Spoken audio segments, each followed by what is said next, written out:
Today, Rinpoche again explained that merely emptying the mind of thought is not meditation on emptiness. It requires conceptual thought and analysis to arrive at an inferential, valid cognition of emptiness that will be converted into direct prime cognition at the path of seeing. Yeah.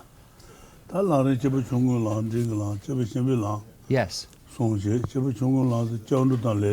Less so.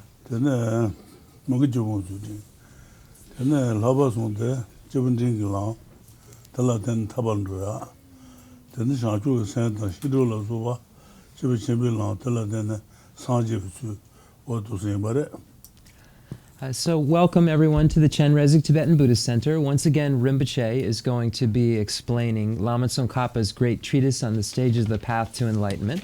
And this text is a summary of all of Lord Buddha's teachings. So we say that the Lord Buddha has specific teachings that he gave, and those are called the pronouncements of Lord Buddha, and they fall under a category in Sanskrit that's called kangjur. And these are the actual pronouncements of Lord Buddha. These are the teachings that Buddha gave that are then have been written down and made into various volumes. So in Tibetan, we have 100 volumes of the Lord Buddha's pronouncements. And then there are 213 authentic Indian commentaries, which are also considered authoritative, and they comment on those 100 sutras. It is said that between the kangjur and the tanjur, you could say that all of the teachings that Buddha ever gave are presented and clarified. But even with that clarification, it's very difficult to understand even the commentaries. And forget trying to read the direct sutras. The direct sutras are almost encoded, if you will.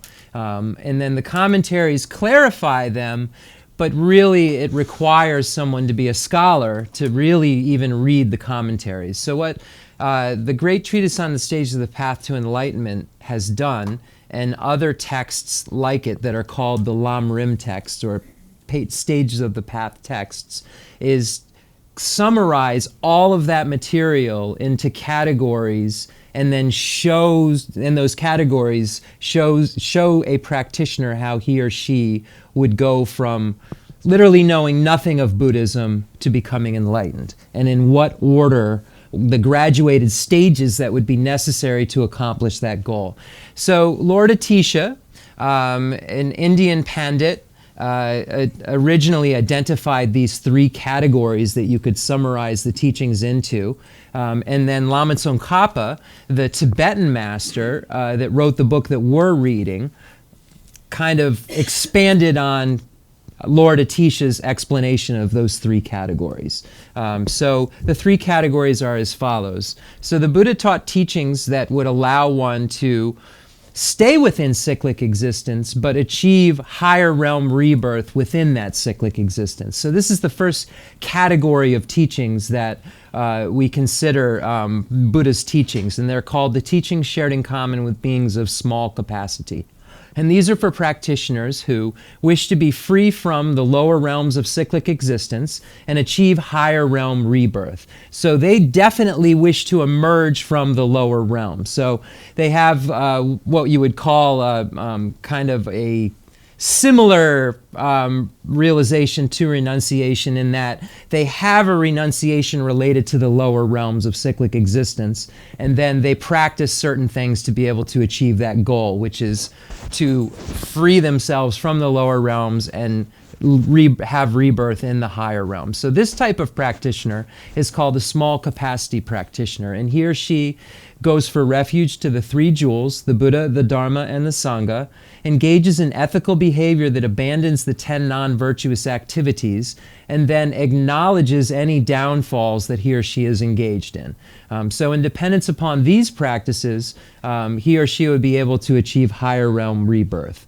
So this is the first category of teachings. The next category of teachings is called the teachings shared in common with beings of medium capacity, and these are teachings for beings who wish to achieve nirvana, wish to be free from cyclic existence altogether, whether it be higher realm or lower realm. This practitioner recognizes the downfalls of all of it, wishes to be free from all of it, and then engages in what's called the three highest higher trainings, the highest higher training in ethics, concentration, and wisdom. And in dependence upon these three highest higher trainings, coupled with the previously explained teachings within the small scope, one is able to achieve nirvana, or a cessation of all of cyclic existence. But he or she at that point still has obstructions to omniscience and is not a Buddha. Even though they are a Hinayana, foe destroyer, or an Arhat in the lesser vehicle, they still have obstructions to omniscience. Even though they do not dwell within cyclic existence, they're still imprisoned by imprints of those afflictions. And the imprisonment is not being all-knowing. So being in a prison of ignorance still, to some small degree. And that ignorance is related to all phenomena and related to your one's ability to truly be of benefit to all sentient beings. So the final category of teachings is for that practitioner who wishes to get rid of all of the imprints and as well as the obstructions. And that practitioner engages in what's called the teachings shared in the teachings for beings of great capacity. And this practitioner engages in the practices already mentioned and the teachings shared in common with beings of small capacity and the teachings shared in common with beings of medium capacity. And then from that platform of renunciation, of the desire to emerge from cyclic existence, generates bodhicitta, the mind that aspires to enlightenment. And then from that mind, because bodhicitta means Buddha mind. So from that state of mind that wishes to become a Buddha, and only day and night is only thinking of being a Buddha, one practices the six perfections to enable him or her to move more swiftly to that goal. So these are the teachings for beings of great capacity, and they allow a practitioner to become a Buddha. So the first category of teachings shared in common with beings of small capacity allow one to achieve higher realm rebirth within cyclic existence. The next category, the teachings shared in common with beings of medium capacity, allow the practitioner to be free from cyclic existence altogether, but still have imprints of their afflictions. So even though they're in nirvana, they still aren't Buddhas. The final category is for beings who wish to become Buddhas. And these are the teachings for beings of great capacity. Khensur Rinpoche. Papa Siji be Tibetan, Tijaniki, and Dunji, Dawa, Draw Temple, Della, Mento, Shun, Eba, Chanju, Yete, the Dar Sanji Dashu, Koa Le, Drua, Zanshi Layan, Chutanji, Ranjin, Meba, Tubi, Dawa, Mebi, Tau, Meba, Neba Jane. Tautu mi gune beba chenpi tawa chima meba te jinyen sheba tang teba chechung ki tumu ma yinbi je chechu ne shangchu chi senrima che tang shangchu chi sheba labu che tang yinla ngaba ting taba ne chungku ne Chone, Shusula, Labar, Dambi, Teto, Zonde, Jesseje, Domba Zone, Shobala, Loba, Dermeba, Rawan Shagu, Pombi, Reshe Chaba, Majun, Sanjin, Chude, Majun Chadu, Chushene, Sachin, Namba Chodo, Yuzejin, Shinja Yuji, Giba, Chuji, Tobi, Beji, Gune, Kazaba, Donga Niki, Lanji, Sutabo, Pabayase, Gun, Allah, Pabayase Gun, 준비 용 Chenmo 레시 다음에 다시 라면 새로 버르신 론데 녀비 바울로루지 진짜의 용기 초조바 근데 배는 자유 새로지 내들 잡이 네 나시 다음에 봐 자유냐고 산지 장지 중 레버실라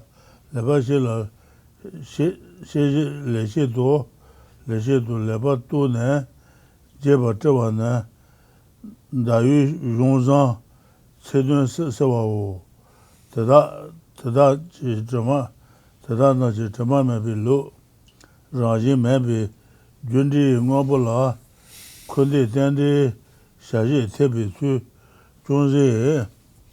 존재 권리 나게시 존재 권리 나게시 서모 오미 용라 양비주 최제 롱 라지 메발라 준데 된데 조바 까면장 된다이 오미 론데 예노시 되게 마유 출라 되는데 대다 인양 젠라 거비준 랑게 지진 또 봉와 마누네 네 로메 발라 르나 다동로 대다 파바여 세지 용기 따와 수수 레바시반데어 자와이 네 템바 여린네비시로 니바 라동기 라동기 요와네 대대 제부 담발라 템바다 모두 퇴바 용수 세와다 최진 선바다 라동기 초송고네 바발레 송바 터나라 템발라 템네 다메바니 두비 따와 녀바나 라동 공바샤오 오나 공바샤유 네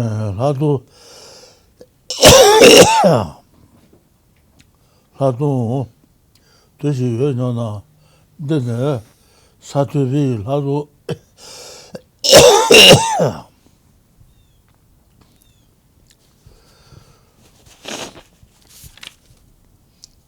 Chishilang NGK low, then 야 근데 사투리 라도나 리자와 맞든지 소소주의 뒤지 뭐바샤유 라동 조치를 담아 이노 근데 라동 요소 주바네 나바지당 나바송티 나바트기 라동 고바오 나바제네 고렐레 소메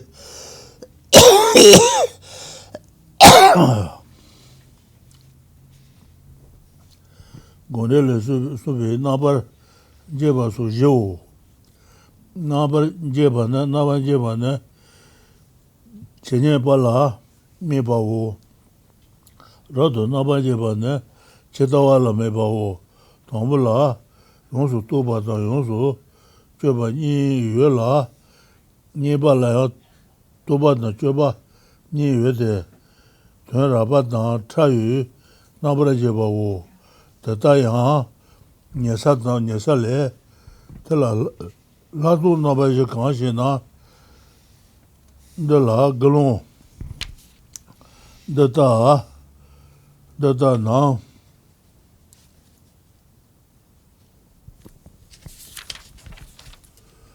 nā sāngi shēnyā lā tēnē chū nā rā nāpa rā jebā tā rā tū nāpa jebā rā shēbā tā 용수 또버라 셔바다 용수 쩨버라 셔바오 달라 저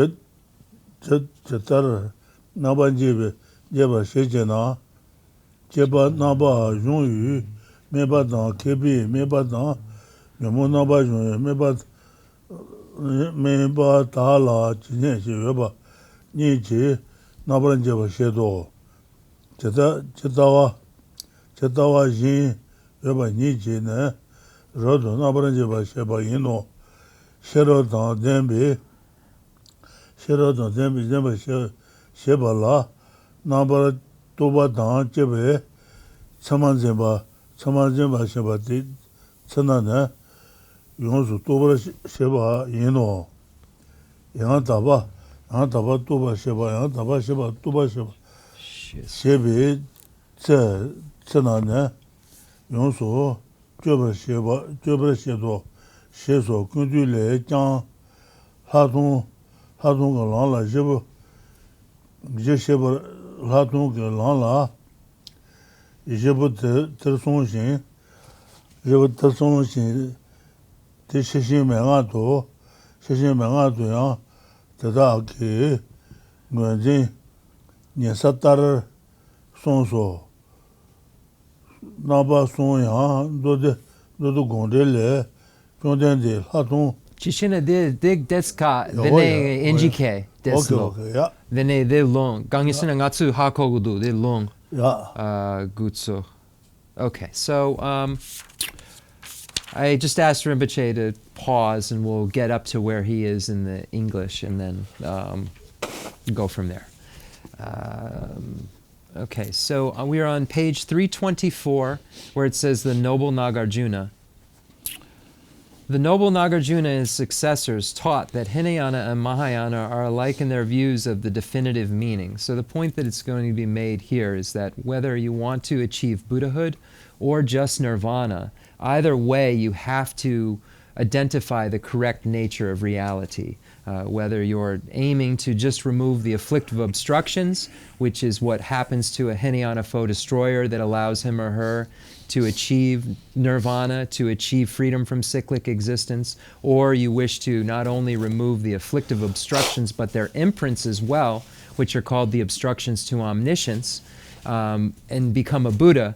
Either way, whichever goal one wishes to have, the understanding of the nature of reality is necessary. And that's why it states that once you understand the emptiness of one, you understand the emptiness of all.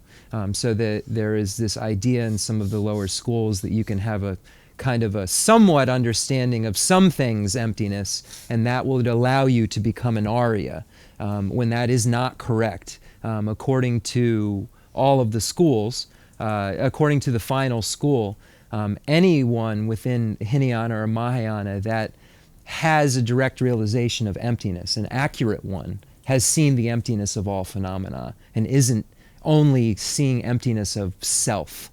So there's an argument that takes place, but the higher school feels that once you see the emptiness of one object, then you understand and apply that meaning to all objects. And there isn't just a partial understanding that makes you a superior.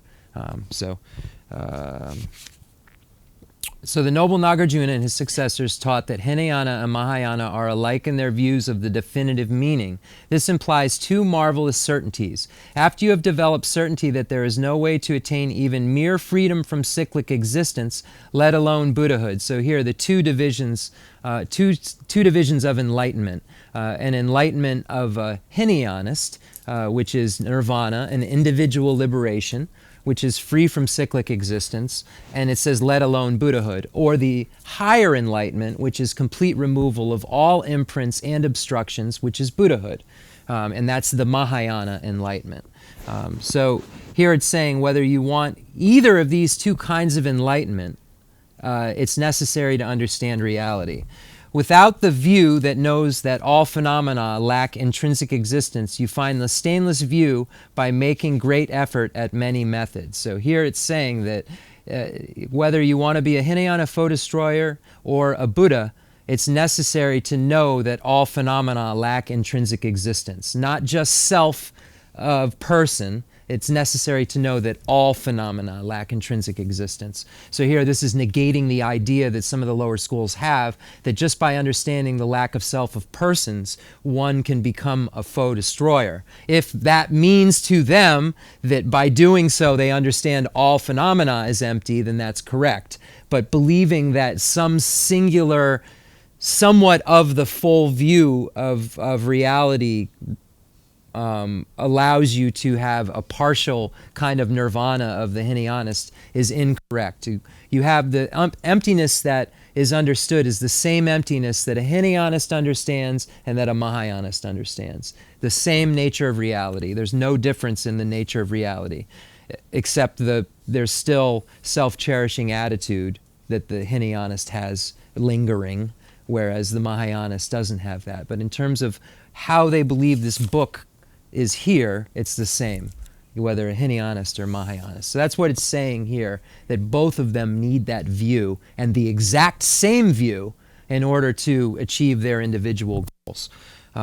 Without the view that knows that all phenomena lack intrinsic existence, you find the stainless view by making great effort at many methods. After you have developed certainty from the very depths of your heart that the features that differentiate Mahayana from Hinayana are the precious spirit of enlightenment and the sublime bodhisattva activities, you accept the teachings on the behavioral aspects of the practice as the most intimate advice. After you have taken the vows of a conqueror's child, a bodhisattva, you train in those activities. Here I say, going to that most beautiful mountain, the Lord of mountains called Vulture Peak, shaking the universe in 6 directions and magically filling 100 pure lands with light, the sage gave forth from his magnificent throat the great mother from whom all noble children are born, the uncomparably eloquent perfection of wisdom, the heart of both sutra and mantra paths.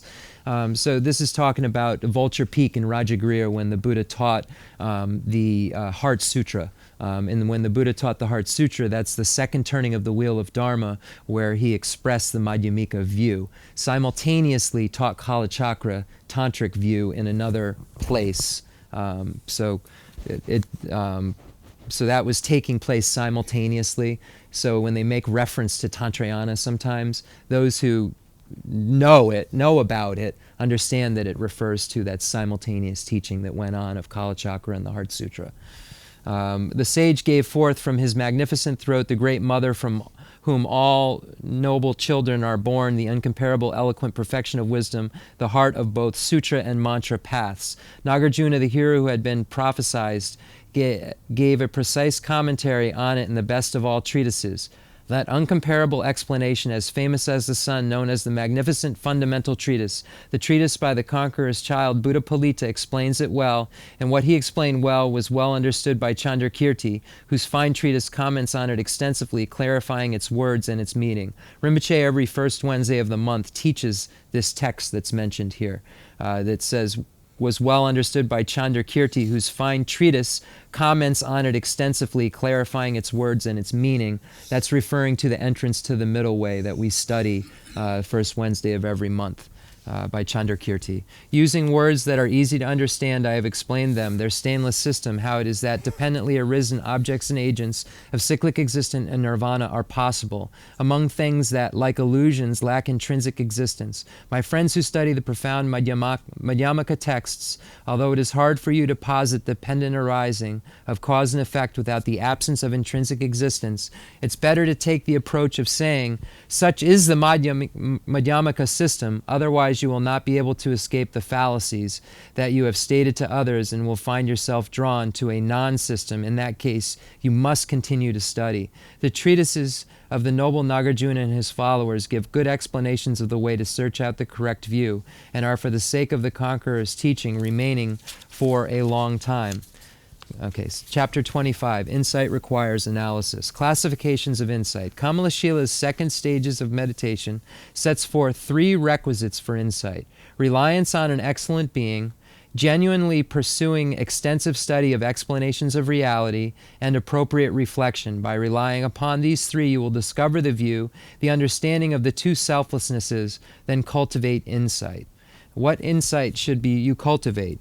Here, our immediate and primary concern is not the insights of the elevated stages. We are mainly setting forth the insights that you cultivate while you are an ordinary being. For an ordinary being, complete insight is the cultivation of the fourfold, the threefold, and the sixfold insight. The fourfold insight refers to the differentiation and so forth as stated in the sutra unraveling the intended meaning. Differentiation observes the diversity of conventional phenomena. Full differentiation observes the real nature of phenomena. The first differentiation is of two types, thorough examination and thorough analysis, and the second, full differentiation, is of two types, examination and analysis. Examination and analysis are distinguished according to whether the object is coarse or subtle. Asanga Shravaka level says, what is the fourfold insight? It is thus, using the serenity within his mind, a monk differentiates, fully examines, and fully analyzes phenomena. How does he differentiate? He differentiates by way of their diversity, the objects of meditation that purify analysis, the object of the meditation of the learned, the object of meditation that purify the afflictions. He fully differentiates through analyzing the real nature of those three types of object. Full examination occurs when he uses conceptual attention endowed with those two kinds of wisdom to apprehend the distinguishing signs of those three types of object. When he analyzes them correctly, it is full analysis. The same four paths of insight are set forth in Asanga's compendium of knowledge. The identification of them in Ratnakarasanti's instructions for the perfection of wisdom also agrees with the Shravaka levels. Regarding the threefold insight, the Sutra Unraveling the Intended Meaning says, okay, decent. Platon, Lung Nipa, Susurdetsko, Ngeragien, 70, Sherabdam, Denvi, Yanda Bardopi, Sheso, de Gunle du Lejang. Gunle du Lejang. De Sheso. Okay, Ngeras. Sheso Gunle du Lejang. Dene ngatsu de long yure. Okay. Gule Dule Jang, Latungi, Latungi Lang La, Jibu Tereson Shin, Shin Menga Dong. Tadaki Gwenzi, Nesatar Sonso, Naba Sonya, Dodo Gondele, Sonden de Laton La, Toma Tochena, Toma Tochi, Shamba, Naba Sonde, Sama Le Shonatan, Nonso Soa Le Shonatan, Soso Toba Le Shon, Samale Shon, Kanshena, Tenganzi, Shu, Nabara Toba Jebi, Sunye, Baji, La, Shebi, Laton Kanyibao, also Toale Shon Yu, Kanshena, Tatan, Tereshe, Shiraji, Shinto, Lebar Matuba, Chu Shinto, Lebar Tuba Shai, Yela Shebi, Laton Kanyibao, Soso Toba Leshun, Kanshena, Tatan Ter, Shiraji, Shinto, Lebar, Tobi, Chunala, Nabar Tru, Shinto, Lebar, Dwala Riba, Shai Shir, Yela Shebi, Laton Kanyibao, Shesonso, Dela, Nyasar, Tuba Zon Chusan, Dangala, Nabarajabi, Sai, Nabasai, Ila Shejin, Samba Majila, Toba Dan, Jawa Dan, Nyara Tobara, Majibara, Samazanji, Jesu Jobatan, Kanki Tse, Senaban, Yamatoba Shiva, Te Tsene, Nonsu Tse, Jesu Shobatan, Nonsu Tse, Jesu Shobatan, Tetera Tenla, Tela Pobala, Tejinto, Susu Toba Shiva, Nonsu Tsewala, Susu Tobi, Jesu, 쇼바데 대손네 사통 고송도 송소 되다 노드나 담보네 다메비 된다불라 maybe 데 tsama yela sheba yije tenla bebe modo majebao niba ne ngama ngeba shayishir ngama ngeba shayishir tenla bebao somba ne ngasembi tenla hajin to choba shebao naba tu ne jitula meba te han yonsu se ladong ge tsulo de han de tuan dan ngoba dan tsama dan shu dan tu dan reba yonsu tsuwa she jin zene jang dada la susu toba wo dala tuan tsuwa ne sindi tuan ne de yin no she tsuwa wo ngabo tsuwa ne de na ke wo de shi ngabo wo she tsuwa wo chenni tsuwa ne ni de ne rang ke chenni do de ne shi chenni do she ba tomo ata tomo ma yin ba tsuwa wo shu tsuwa ne na shu jun dan ne shu ju ko ne tsuwa tsula ka shu ne yun ten dan pen ji ko ne tsuwa wo tu tsuwa ne de bi tu dan da shong wo ma ho bi tu na da jong wo da yu tu na da yu do tu na da yu do she ba wo reba tsuwa ne reba jele ne tu bi reba na jong wa jo dan jen la tu ba wo de han kun zu dan tuan dan ba dan da ki rang jin su ko ne tsuwa wo shawa she bi reba ne men si bi shawa shebe sheba su chu na je rang ki shawa sheba wo de yang de ne chu so de ne chu ma de ne chu sheba wo chu de ne shawa de she to she tsuwa wo bebe drubi reba ne tsama dan menge wa tuan druba wo de yang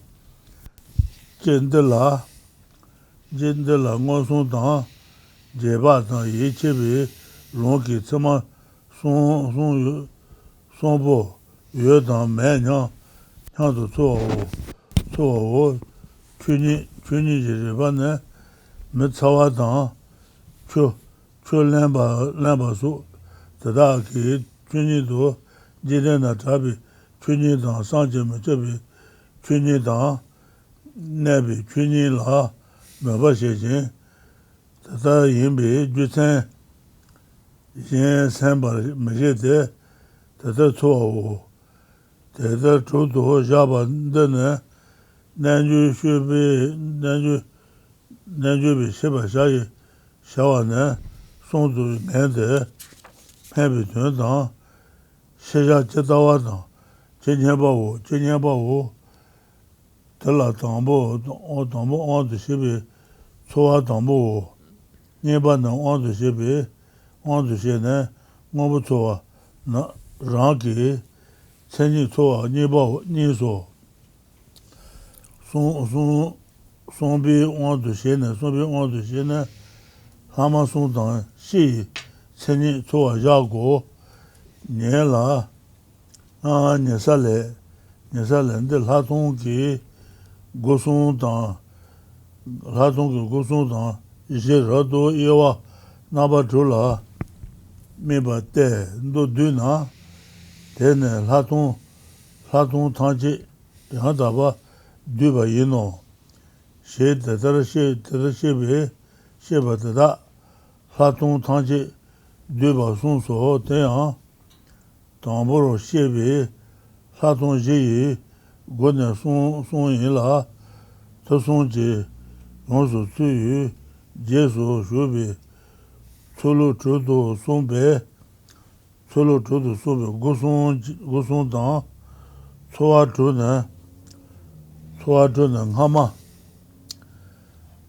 Hama Jir, Dua Nango, Jir Dua Nango, Hashibi, Dinde, Jubi, La Suba, Jian, Shela Niki, Tomoa Yimba Nyesale, Sombe, Laton La Yang, Yela Shiba, Yodo, Tena, Shishin Mengale, Ndedar, Laton Naba Je, Gomba Yonso, Dube, Shine, Nenganaji, Chingwan Le Chua, Nenganaji, Chingwan Le Chua, Yela, Shine Naba Go, Gomba Yonso, Dube, Semi, Chingwan Le Chua Jote, Shesomba Tar, Yon Chewa Mabone, Sombe, Laton Gomba Ne, Dodo Gonde Ne, Sheba Tar Je, Naban Jeba Su, Je Gone, Yin La, Shine Gomba Ne, Chea Matuba, Jobi, Saint Gui, Gone Gomba Yino, Ta Shine de Laton, Sita, Ziji de Badne, Kazo, Shijang Cheba Jin, Simi Gone, Rayola Ziji de Nebe, Shele Jin, Senru de Sheneji, Shijang Simi Gone, Toba Shibi, Shero de Laton, what the name, but Ne, the Rinpoche, the Becha Chukari, the Chukabir, the Becha. Okay, Tuche, Kabar, the Zugu. Okay, Tuche. Shinigo. That's cool. So, when we look at the differentiation between what calm abiding and special insight is, Rinpoche gave a specific definition really fast, but I think I know where it is. So just bear with me one moment. I believe the same definition is used. The etymology 67. Okay, it should be right there.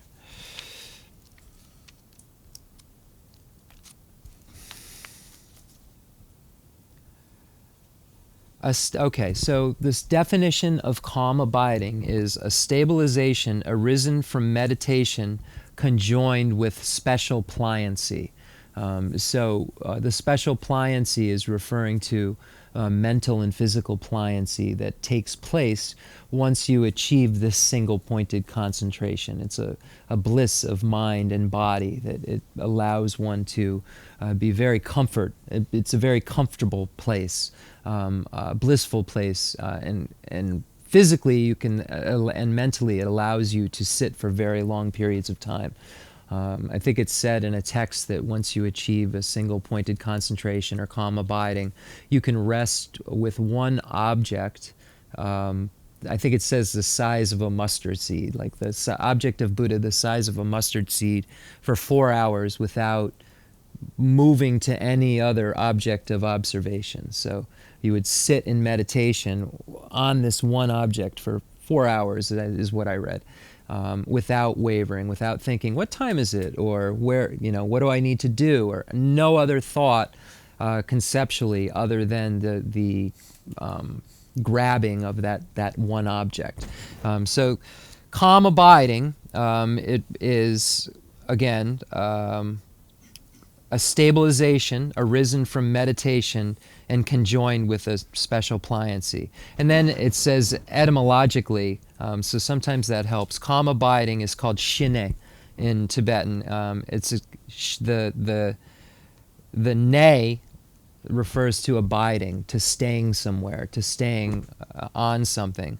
And the shi is shiwa, meaning peaceful. So a peaceful staying in one place peacefully. If you look at the words literally, it's staying in one place, staying there peacefully.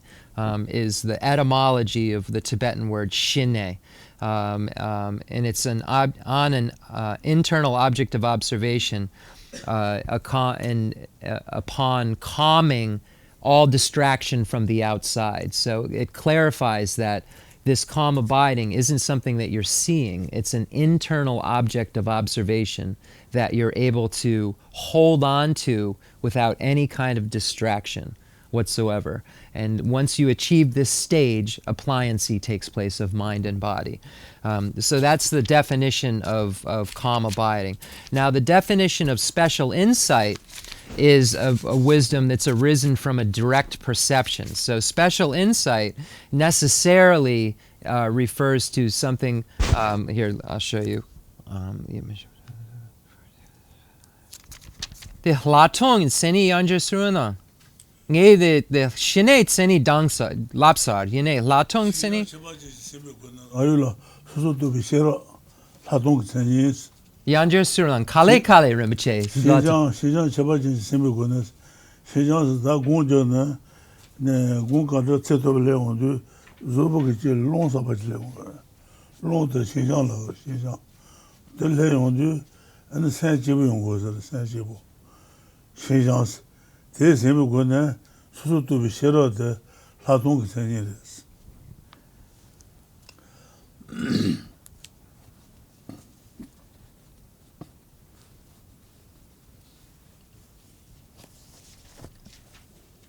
Okay, so the difference upon the special insight is the object of observation that the calm abiding apprehends. So when we say special insight, it's referring to a specific object of observation of that calm abiding being apprehended, and it's referring to the nature of reality. And that's achieved through analysis. So you're then combining an analysis and uniting it with calm abiding. So analysis is conceptuality, so that is not calm abiding. Calm abiding requires no conceptuality. So somehow you're uniting this wisdom that you've analyzed and know with this calm abiding, and that is special insight. I'm going to just read a little bit about the etymology here. Just as a note, Jeffrey Hopkins uses Panchen Sonandrapa's texts most of the time, as well as Jamyan Sheba. But in this particular text, I see a lot of reference to Panchen Sonandrapa's text. And those, Panchen Sonandrapa is the textbook writer for Drepung Losaling, as well as one of the Ganden, I think, Shartse. The Panchen Sonandrapa, the Ganden Shartse, Shanse? Shartse. So Ganden Shartse and Losaling both use Panchen Sonandrapa, and that's where Rinpoche is pulling all of the definitions you always hear him give are from the textbooks of the monastery. So when you look at this text, a lot of this text is written utilizing the same source material. So when you see me refer to it, it's just because I'm not a Geshe and haven't memorized the definition of everything that exists as they have, and need it as a reference point. So this book is a great reference point, although it was written a long time ago. So we've moved a little forward with some of our language use since then, but this is really a great book. I remember Roy called it like the Bible, he called it, for translators. So what it says about etymologically, special insight means sight. It's the tong. So shine is calm abiding, shi meaning peace, ne meaning abiding, staying, so staying in peace. And then hlatong, tong means sight, and hlapa means exceeding that, so exceeding the sight. So meaning, what that just means is that your seeing or your object is the highest object. It's the, I'll read more. Because a clarity is afforded through analysis different from the non-analysis during calm abiding. The arising of clarity upon repeated thought and analysis with regard to either a true or false object is a fact of dependent arising. Or if rather than just remaining in stabilizing meditation after achieving calm abiding, one performs analytical meditation, one is able to induce a firm meditative stabilization and a powerful wisdom consciousness that act as powerful antidotes overcoming afflictions. Since both pliancy and calm abiding of a one-pointed mind are induced by the power of analysis, the special insight, which is a thorough discrimination of phenomena, and the calm abiding, which is one-pointedness of mind, operate in parallel at the same time with equal power.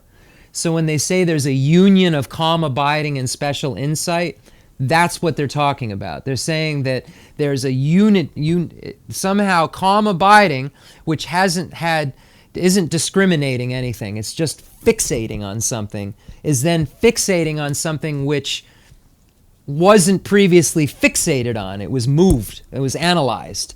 So you were thinking about all these different things. Now somehow these two are united, and that understanding of the nature of reality is the single focus, somehow or another. I don't have this, so an experience can only be explained the way it's being explained until you have it. So that's what the point of it is. Hence, this is a union of special insight and calm abiding. Within stabilization, one is capable of strong analysis, which in turn induces even greater stabilization. So you're working the two with each other and strengthening your understanding by harnessing it. And your harnessing is strengthening because it's harnessing the nature of reality.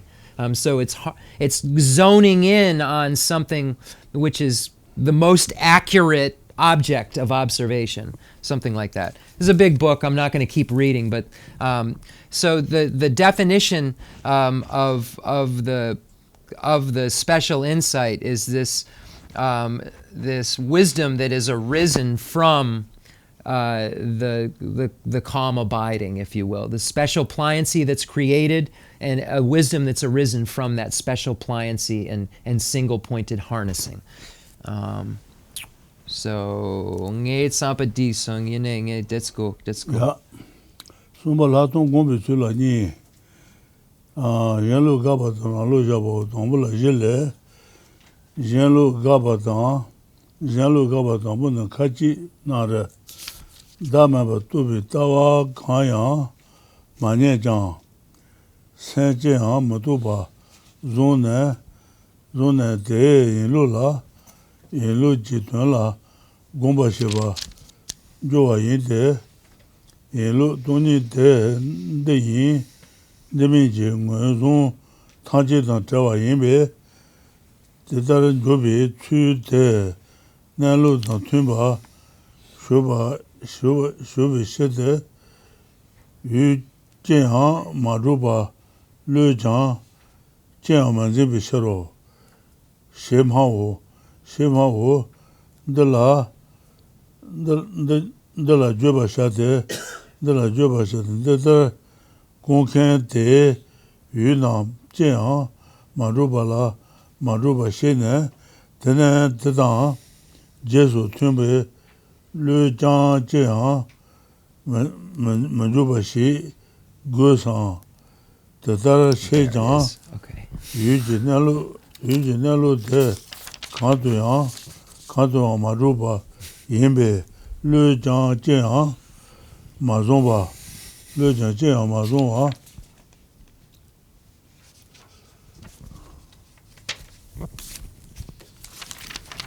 le jang jian mazomba de banjoro she jonde tishir teba chembo pongwa ne leje deba chembo sheba joro te tata yuna teba chembo pongwa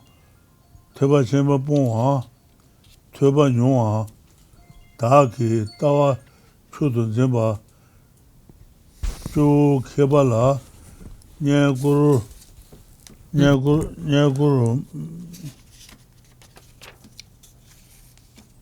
ale ni joshena te tu nalo gomba yin dambata na te tawa manyeba gawa yinde chana te ne je tawa debishiro ko cha tana tendawa te ribi gaja tsama tsema zimba kaan kelang kyang ribi nunba tone tene jeyang rungsa ma rungwa shena kundi ji tawa yinbe ti dindu jaba toni shinji maluba gomba ma yinde hamandu shesindu jede chudeda yin jubi ribi naba jena tadaki ngobu me bala suba kanyang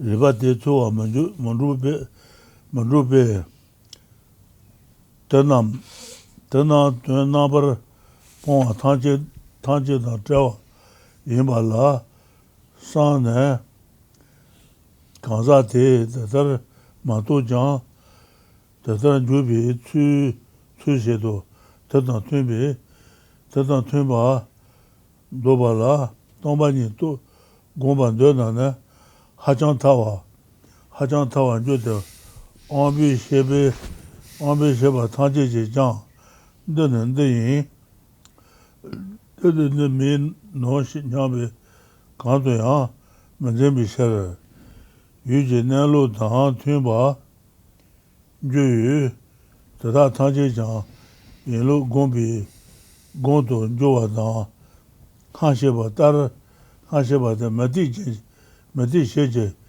shene jeyang matoba tangche jang tongba ni gomba gondo jowa so shindo mango yen yu je nelo dang lu josu teni tunba tata kanza ki shebe chu nana mati sheba la soba taran jowa dodo me la jete tata mandrawa te dene kanza te ni tunbi shene tene jaba yino nyana tenda yi tunlu te shena tawa nyeba yinbe tawa magoyang jeyang manzemba jaba zangji toni gomba ndoba gawa yino kete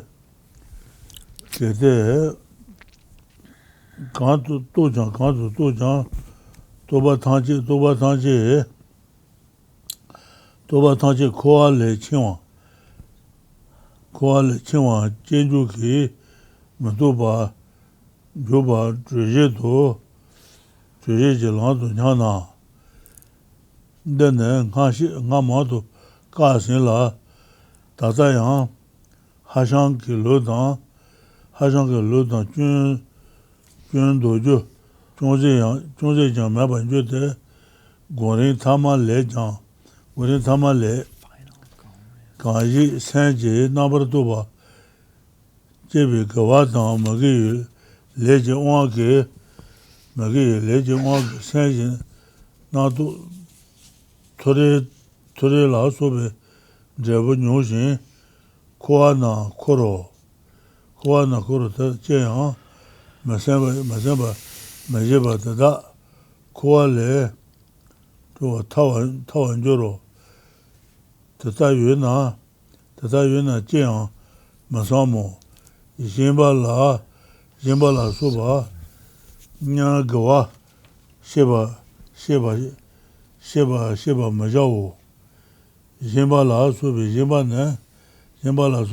ne chulunbi wanto zene tenba kona yino nyado Senshin, Taketo, Takejan, Pama Tene, Teba Chenmo,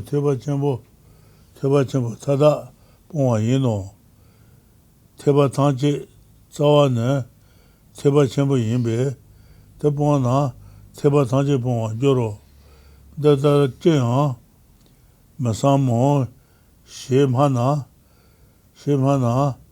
Yang Taba Susu Tubi, Cheni Shero Poma Joro, Yang Tabi, Shero Zawane, Yang Taba Susu Tubi, Toba Yinbe, Tepona, Zawa Jibi Sher, Jiten Dibi, Shero Poma Joro, Jimba La Suba Jiba Majawu, Shim Hebe Jang, Jimba La Suba Tao Shindu, Sur Shimba, Poma Yino, Dona, Data, Shero Jitone, Teba Chenbo,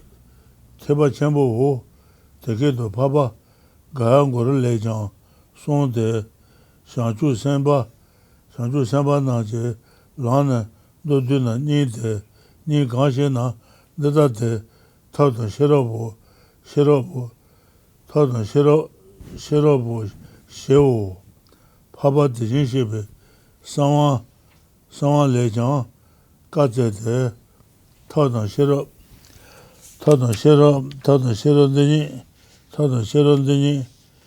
Deni Jine, Shanchu Senbi, Lantaji, Duba Juro, She Jonde, Tisher, Teba Chenbo Pongane, Leji Diba, Chenbo Sheba Juro, Tata Yuna, Teba Chenbo Ponga, Nua, Dagi Tawa Chudo, Zeba, Chu Keba, Nya Guru Majeba, Tada, Tijinshibi, Sunroji, Tsuma Tuba, Dabon Parashene, Jenponga, Dabon Shene, Jenponga Sheba, Reba dans longtemps, Geyu, Togi, Tabi, Tsiki, Kebatala, Lesun Debi, To Jindo, Jan Rindo, Nonso Poma Shao, She, Hashankin Doba, Gune, Tadana, Tijen Tanji, Poma Juro, Luna, Sawa Sombi, Shukhama, Te Sheba Cheshi, Kete, Koja, Jimbala Subi, Shebana, Shebe Tetan, Mandao Nyana, Jimbala Subi, Sheba Zang Gune, Kotan, Chenje Lu, Je Guba Shuna, Koja, Hashanki, Hashan Yi, Ngadunji, Tawa Gumba, Yino Shi, Tenba Yinte, Tata Mayim, Jeyang, Maduba, Tinganzin La, Tinganzin Yang, Cheba Iwa, Riso, Zhenyang, Toba Ganyin Tanji, Kowa China, Chi Kowa Le Zhuo Dundu, Nyawa Mayina, Te Dundu Nyana, Jimba Dongwa Dang, Chudin Songwa La, Suba Yang, Tubi Shagube Tata, Sheba, Goba Jeyang Yu, Hamado, Shi Sendo, Tena, Toba Ganyin Tanji, Kowa, Chenji Dundana, Hashanki,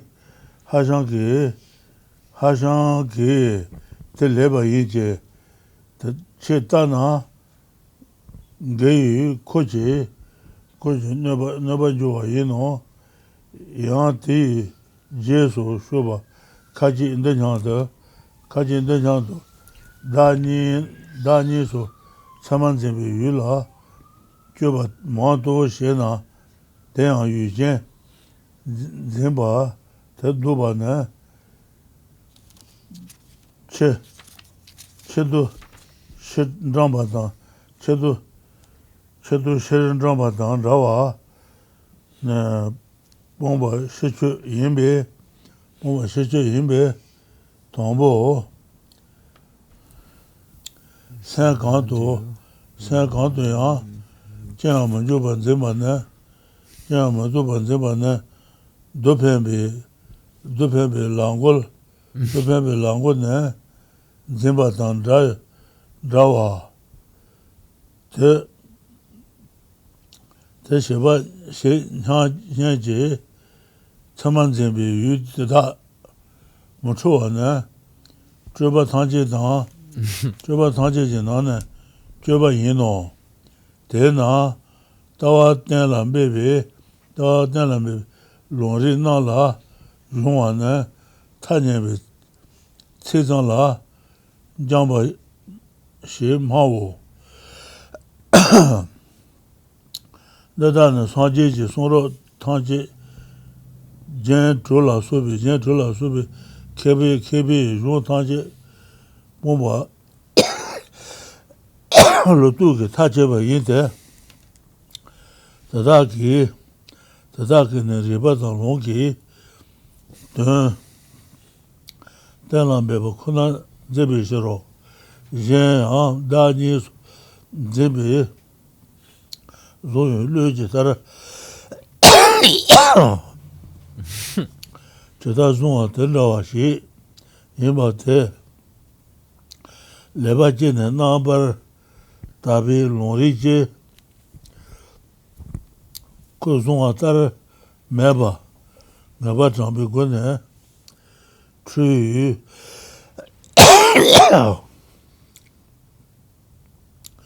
Juhu Dibashi, Goichi,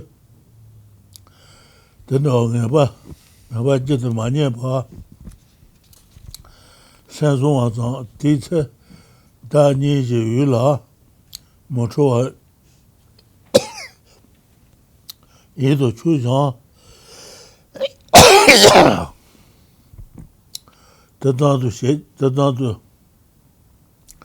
Tatanji, Dame between Tuba Maite, Tata Maina, Yin Tubu Luba, Jawala Subi Seya, Tadala, Central Maybe, Tata Gijan, Dame Hajan, Tuba, Hajan Tawan Joro.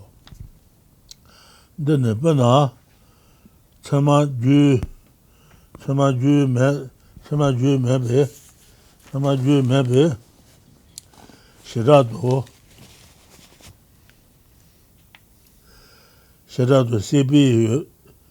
Seba, Yoda Menado, Zimbana,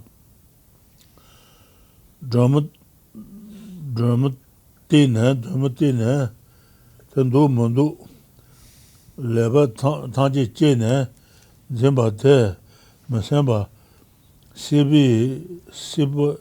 Sibala, Tobe, Tobate, Shitro, Juba, Sanzun Sherochi, Sherodan Rawa Yinos, Gorin Tamalejan, Yunjibi Tse, Mishene, Da Kana do Lebar, Rebata de Twenjibi, Bow Tar Majiba, Datu den Tuna, Metone, Debi, Hamadan, Rawa Sonde, Cheketo. The decent Rinpoche. Yeah. Tearing the nature with Danlanja. Yeah. Mambo, Injike, Mambo Lugu. Okay. Okay. So just give me a second. Where did we leave off? It's quicker. My first refutation, how to cultivate it. Just see where we left off. We left off 773.34 finishes it. Give me 1 second. So just real quickly, the definition, I found the pure definition of special insight. It's a wisdom of thorough discrimination of phenomena conjoined with special pliancy induced by the power of analysis. Rinpoche, the shine dan hlatung, the hlatung shine yin gu? Hlatung shine geware. Gelwa. Hlatung yin shiro gu, shine yin tingan yin gu. The shine lena, the lu sen shijang, lu dan senjang yure. Shijang cheba jin simbe gu na, rayu la mebe landu jubi tingan yin de shine sen yin res. Less so. Shijang cheba jin san gongjo na kanta ledu le zubu ji long sabaj le ngu. Less so. Tel lu shijang la ure. O de sen li jibu ngu sare.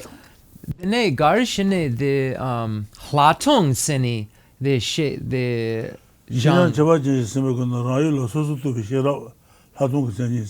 Shijang cheba jin simbe gu na susu tu bi shira de hlatung. The Salo Mamudan then Shejang Yongdue. Shina tuba la shijang tuba ngodun ro. Tambo shina dejil hlatung ni ngaba guba lame ma tuba dungan truta ma kanki lola dra chenpo taki jebo us. Tambo shina tene hlatung guba de tene keba su kanga drabu res. Ha lame ki lola shina hlatung chicha tuunga jo ares. Lame ma tubas. Ha lame ma tuba shina tambo hlatung nyeba. Ha lame le shina de hlatung tuji tuba jo. Ale Yunchi. The pension son andrapo Salogari be. Chibare da. Gelwa. The Gelwa. Tambo Nipa.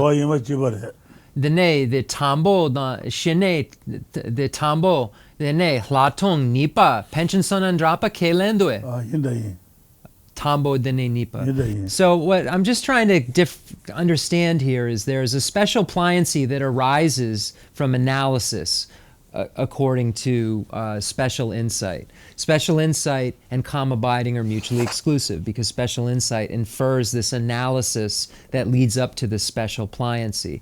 So when we speak of what happens at the path of preparation, that's called a union of calm abiding and special insight. It isn't just special insight.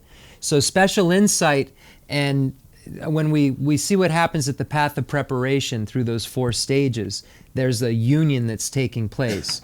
But scholars disagree. Some say that first you get calm abiding and then special insight occur. Others say that they occur in separate streams, that they aren't related, that one isn't a basis for the other. So what I was trying to find out is that pliancy that takes place, is it the same pliancy that occurs from the calm abiding? Because calm abiding's definition is that it's a physical and mental pliancy that occurs from this single pointed concentration.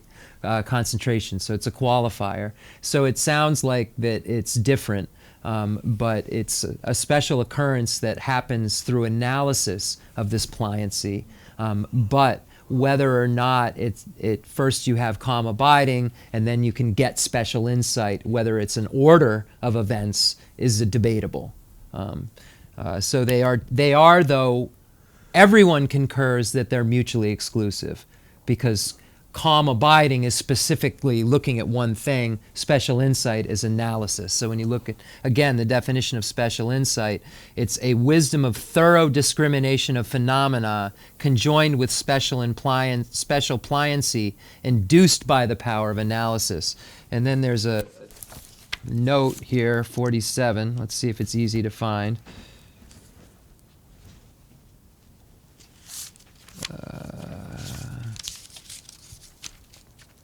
No.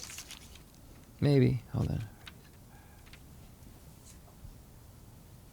It doesn't help. Okay, so now, where were we when we left off in the text? Did somebody? I just have to read to where we were. Sorry. First, I think that we read to... It was a second quote. I know where we are. Regarding page 328, the second quote. Regarding the threefold insight, the Sutra Unraveling Intended Meaning says, Bhagavan, how many types of insight are there? Maitreya, there are three types. That which arises from sign, that which arises from thorough searching, and that which arises from analytical discrimination. What is insight which arises from signs? It is the insight that attends only to conceptual image within the sphere of concentration. What is the insight which arises from thorough searching? It is insight that attends to features which are not well understood by previous wisdom consciousnesses bearing upon the given object, so that those features may well be understood. What is insight which arises from analytical discrimination? It is insight that attends to features that were well understood by earlier wisdom consciousnesses bearing upon the given object, so that you feel the genuine bliss of liberation. Regarding this, Sangha's Shravaka level says that those at the stage of equipoise may attend to a teaching they have studied and memorized, or to a personal instructions. This attention, but it is not contemplation, nor is it consideration, evaluation, or examination. It is involved only in the signs. As you move from contemplation through to examination, you are engaged in thorough searching. To have exact analytical discrimination of what has been thus determined constitutes engaging in analytical discrimination of that for which you have thoroughly searched. Those three are the three doors of insight. To summarize, the first you might, for example, observe the meaning of selflessness and attend to its signs, but you do not much come to a conclusion. In the second, you come to a conclusion in order to determine that you have not previously determined. In the third, you analyze as before a meaning that you have already determined. The sixfold insight refers to the observation of six bases. It is a search procedure for the highest for the insight of thorough searching. You thoroughly search for, and after you have sought analytically discriminate, meanings, things, characteristics, categories, times, and reasonings. Searching for meanings refers to seeking the meanings of a given term. Searching for things refers to seeking to determine whether something is an internal thing or an external thing. Searching for characteristics is of two types: seeking to determine whether something is in general characteristic or a specific characteristic, and seeking to determine whether a characteristic is shared or unique. All of these are very specific debate terms, so if you're lost, you should be, unless you've studied debate, because these are all categories of phenomena that they're putting forth, and how they divide phenomena in debate and classify it according to Abhidharma. So again, this section is assuming the reader knows all of this, because it's being taught to Geshe level. What we're reading, the most final section of this text, is being written to the highest scholars of scholars. So just always realize that when you're reading this, that these are very specific terms and identifications that are being put forth here, and they aren't just words that don't make sense to a reader that has studied these classifications. So they make perfect sense to someone who's studied classifications. And you'll see it if you look at the beginning of Meditation on Emptiness. They go through all of the different categories, which are subjects of knowledge that are kind of presupposed. So it's interesting to look at that and see how difficult the material we're really grasping at is. So searching for categories is seeking to determine what is the negative category based on its fault. I don't know where I left off. Let me just reread. Is that where I was? Yeah. It's to determine what is the negative category based on its faults and defects, and seeking to determine what is in the positive category based on its qualities and benefits. Searching for times is seeking to determine how something could have occurred in the past, how it could occur in the future, and how it might be occurring in the present. Searching for reasoning is of four types. The reasoning of dependence is that effects arise in dependence on causes and conditions. You search for the distinctive perspectives of the conventional, the ultimate, and their basis. The reasoning of performance of function is that phenomena perform their own functions, as in the case of fire performing the function of burning. You search thinking, this is the phenomenon, this is the function, this phenomena performs this function. The reason of tenable proof is that something is proven without being contradicted by valid knowledge. You search thinking, is this supported by any of those three forms of valid cognition, perception, inference, and reliable scripture? The reasoning of reality gives you confidence in the reality of things as known in the world, e.g. the reality that fire is hot and water is wet, or confidence about inconceivable realities, or confidence about the abiding reality. Does not consider any further reason as to why these things are that way. A yogi's understanding of the six just presented is of three types: the meaning of terms expressed, the diversity of objects of knowledge, and the actual nature of objects of knowledge. The first of the six kinds of searching for meanings, falls within the first type. The meaning of the terms expressed, searching for things and searching for specific characteristics, fall within the second type, the diversity of objects of knowledge. Searching for general characteristics and searching for the remaining three of those six fall within the third type, the actual nature of objects of knowledge. The Asanga Shravaka level says, this is the observation of the three doors of insight and the six categories within the basis. In brief, these fully encompass all types of insight. This means that those are explained there in the Shravaka levels encompass all types of insight. Furthermore, the doorways to the four insights that we explained first are the three types of insight. That which is arisen from just the signs, it is said that you enter them from searching within the six ways of searching for the point of view of those three doorways. So it seems that the three doorways and the six ways of searching are included within the previous fourfold division.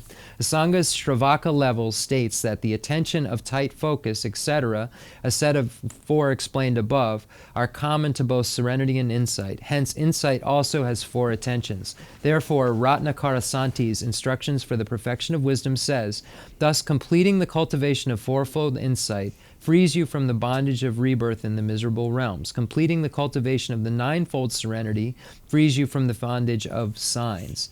There are a great many texts that say the same thing. Hence, an insight is cultivated via the four, differentiation, and so forth, as they are indicated in the Sutra Unraveling the Intended Meaning. Serenity is cultivated via the 9 states of mind which stabilize your attention without any discursive movement from object to object. How to cultivate insight. This section has 2 parts: the refutation of other systems and the refutation of the presentation of our own system.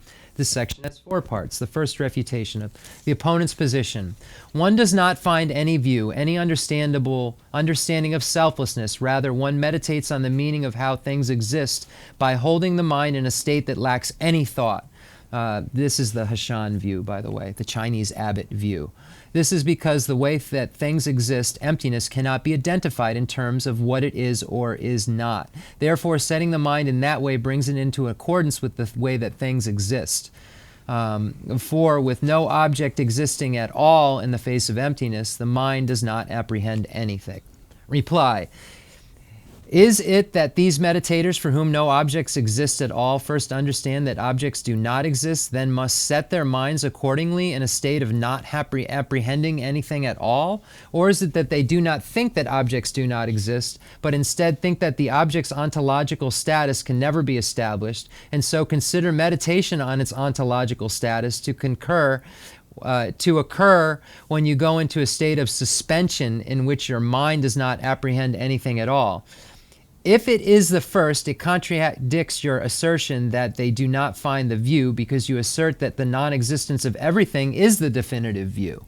According to us, such a position falls to restrict the object that reasoning refutes. No matter what might be asserted, you regard it as contradicted by reason.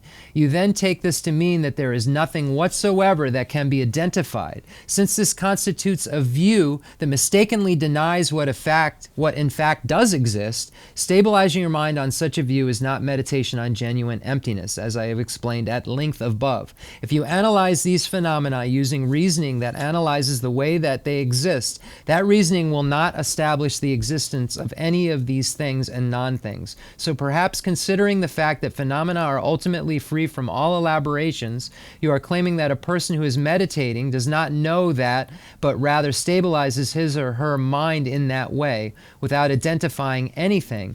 And this way of meditating accords with the lack of elaboration of phenomena. It is most absurd to claim that this is meditation on emptiness. For none of the sensory consciousness think this is not this. Hence they would also be meditations on the ontological status of phenomenon, because they would be in accord with the ontological status of their objects. As explained before, there are a great many absurd consequences of such a position, such as the consequences that the meditative serenity of non-Buddhists, in which there is no thought whatsoever, would be meditation on emptiness of everything. Furthermore, if you claim that it is enough to have some person other than the meditator recognize the concordance between the ontological status of the object and the way that the meditator's mind is set, then it would be impossible to avoid the consequence that non-Buddhists would meditate on emptiness. This is not the case. Because here the persons first recognize the concordance of the two, then stabilize the mind. So here, this is all talking about what is the object of negation. When you're looking at emptiness, what is emptiness? What is empty? What does that mean? What is an object empty of? So are you negating everything? Or are you negating its mode of being? So here this is saying that you have to identify first an object by valid cognition, and then figure out what about that object is to be negated. So you have to first have an object to apprehend, to be able to apprehend that object's nature. And that object, so you have to have an object, and in order for you to identify its ultimate truth, it has to have a conventional truth. So anyway, that's basically what is being asserted here. And that complete removal of all thought and analysis does not get at what the object of negation actually is. It still has some sort of grasping at self that's taking place. It's just at a different level, if you will. So that's basically what is the object of negation here, is what this whole thing is talking about. And the view that's being presented is the view of Hashan, that you just empty your mind, and that no thinking is emptiness, and that any kind of conceptual thought is basically your enemy. So you need to just remove all conceptual thought altogether. And this system of Madhyamaka states that you have to start with conceptual thought to arrive at a non-conceptual thought about something. So it's saying that it's basically leading to just a nihilistic view of nothingness by just emptying your mind. If you believe that that's the true nature of things, is nothing, then if that is your object of seeing, when you see emptiness, you're seeing nothing, then that would be a nihilistic view.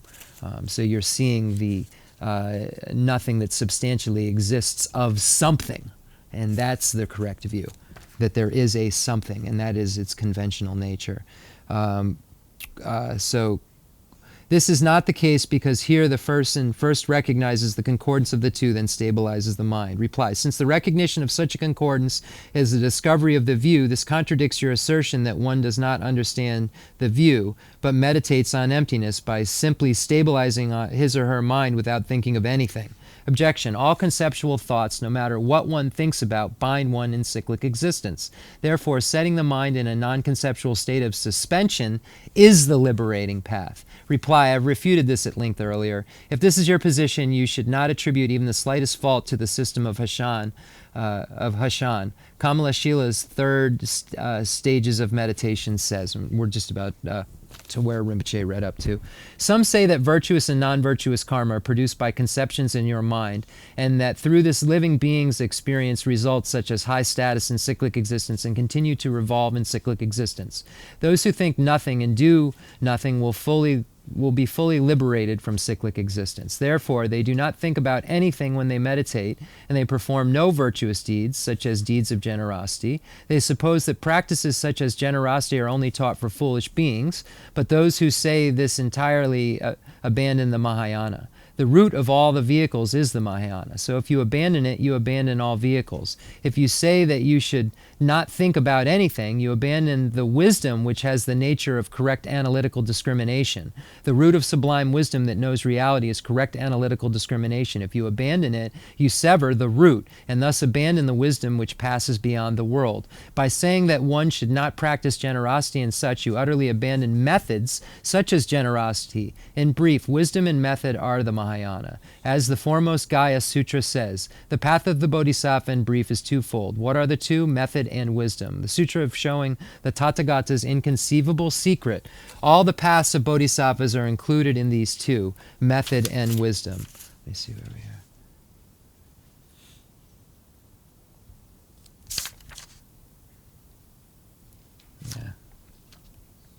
Because of this, abandoning the Mahayana creates a great obstacle on the path. Therefore, they abandon the Mahayana. They do minimal study. They consider their own view to be supreme. They do not respect the learned. They do not know the way taught in the Tathagata scriptures. After they have ruined themselves, they ruin others. Their words are contaminated by the poison of contradicting scripture and reason. The learned who seek what is good should leave them at a great distance, like poisoned food.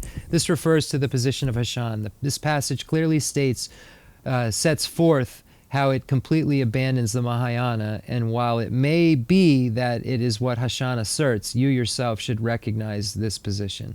Objection: we are not like that because we practice generosity.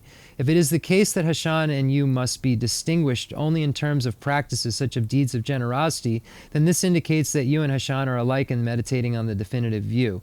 Otherwise, it would be fitting that you also distinguish yourself from him on the issue of the concentration that does not think of anything at all.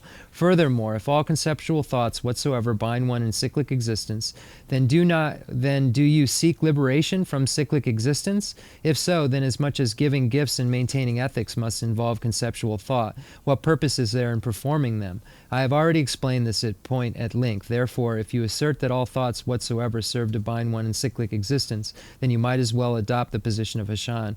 One that takes your position will be saddled with a load of contradictions. Also, some who follow this line of thought entertain the following view. If one does much analysis of any object that has been conceived to have signs of the two selves, and thereby stops by grasping by the subject that apprehends such as an object, this is to eliminate elaborations from the outside, like a dog chasing after a ball. But to hold the mind without distraction from the outset is to eliminate all elaborations from within. By this very act, one prevents the mind from scattering to those objects in which signs would be apprehended, like a dog grabbing the ball right from the hand that is about to throw it. Hence, those who train in scriptures and reasonings that determine the view are devotees of mere conventional words. This vile misconception dispenses with the scriptures of the Buddha and within all the texts of the scholars, such as the Six Ornaments, for it is they who strive only to determine the import of the scripture and reason. Furthermore, after you carefully analyze how your mind conceives of signs of the two selves and what the object of ignorance is, like genuine scripture and reasoning must pulverize the deep falsehood of error, bringing about certainty that things do not exist as they are conceived by that ignorant mind. It may be that when you merely hold your mind without finding any such certainty, it does not scatter to objects such as the two selves, but this does not constitute an understanding of the meaning of the two selflessnesses. If it did, then it would most absurdly follow that even those who are falling asleep or passing out would understand selflessness, because their minds do not scatter to those objects. For example, if you are frightened, wondering whether there is a demon in a strange cave at night, your fear is not dispelled until you light a lamp and carefully investigate whether it is there. Their position is something like saying, hold the mind and do not allow it to move to the thought of a demon. Kamala Shila's Third Stages of Meditation says that what they say is like a cowardice of those who in a battle shut their eyes when they see a powerful enemy, instead of behaving as heroic warriors who open their eyes and look well to see who the enemy is. Questions?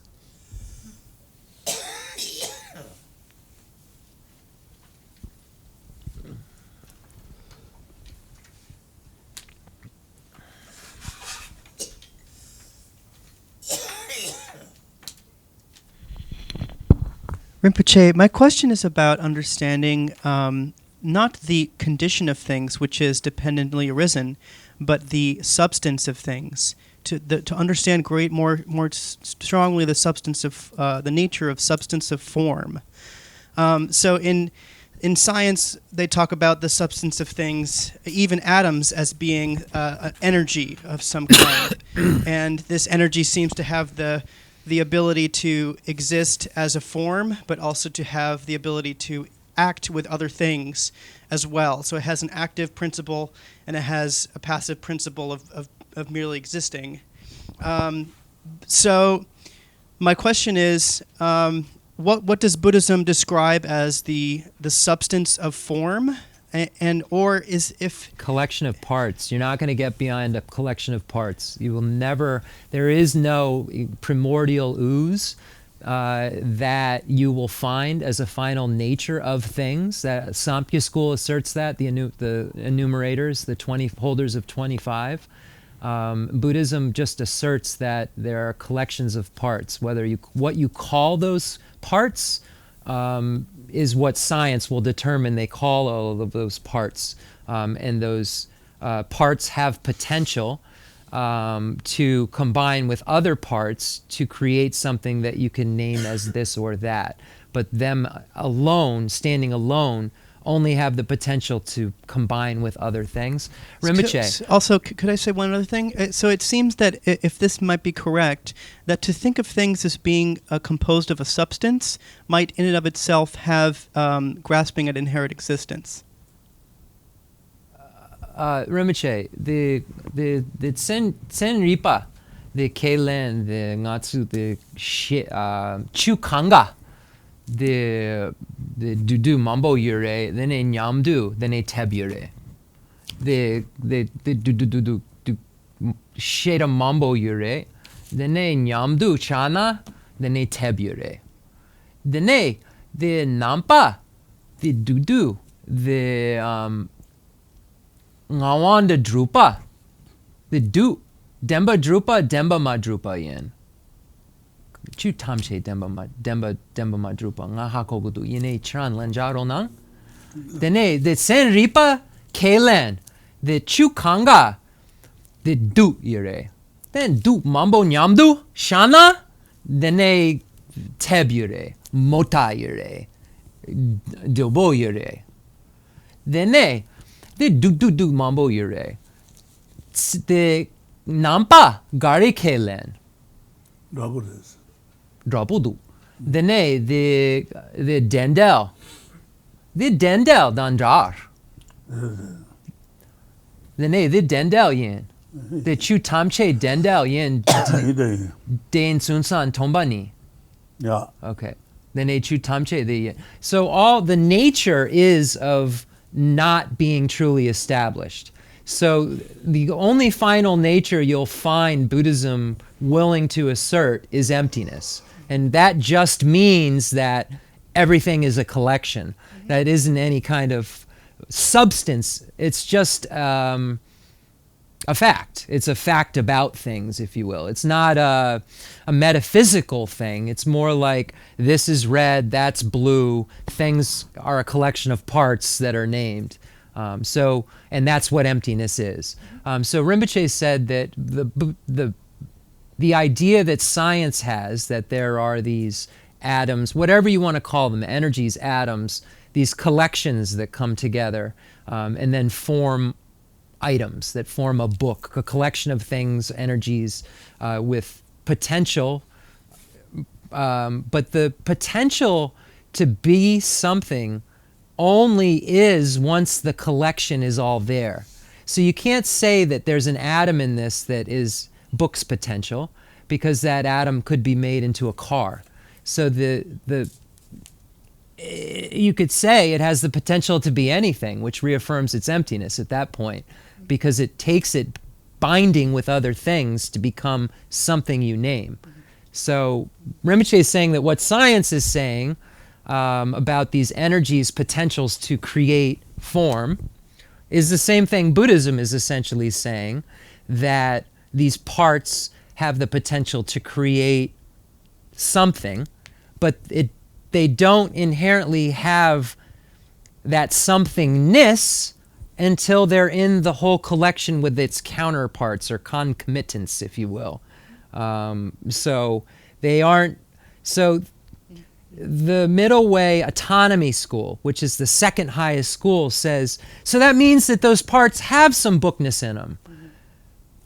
But that gets negated by saying they don't, because they could be a car, if you're looking at it from atoms, if they were put together with other things. So they only have the potential to be something because they're empty. And they aren't named as, they're just a part at that point.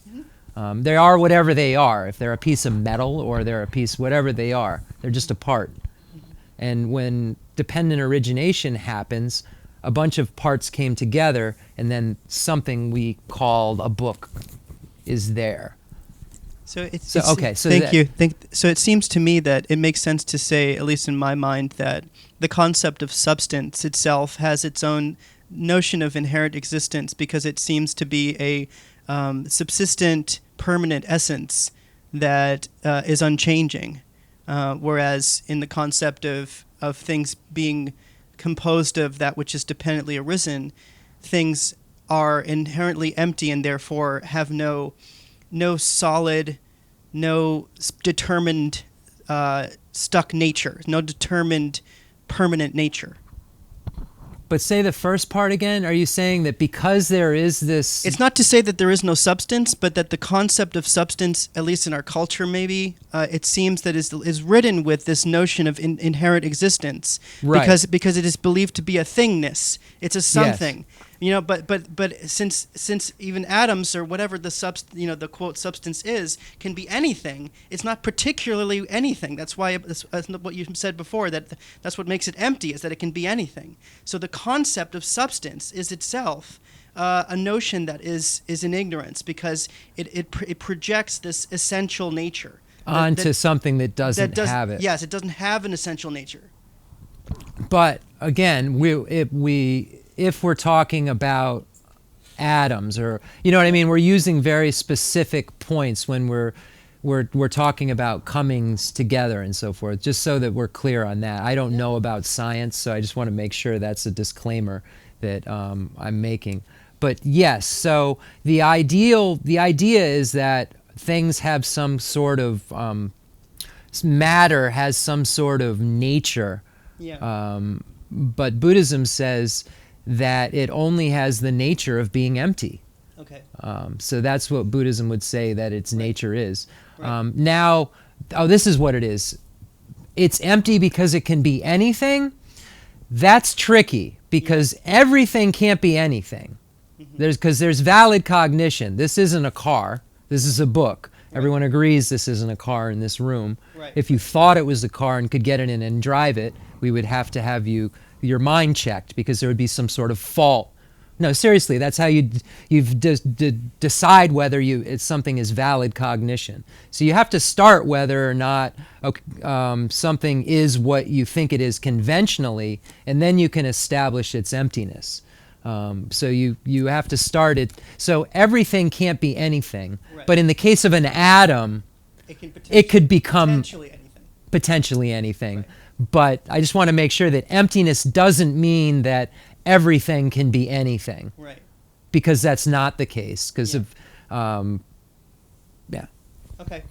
Thank you so much. Everything can be anything it can become. I'm okay with that. Everything can be anything it can become. It can become.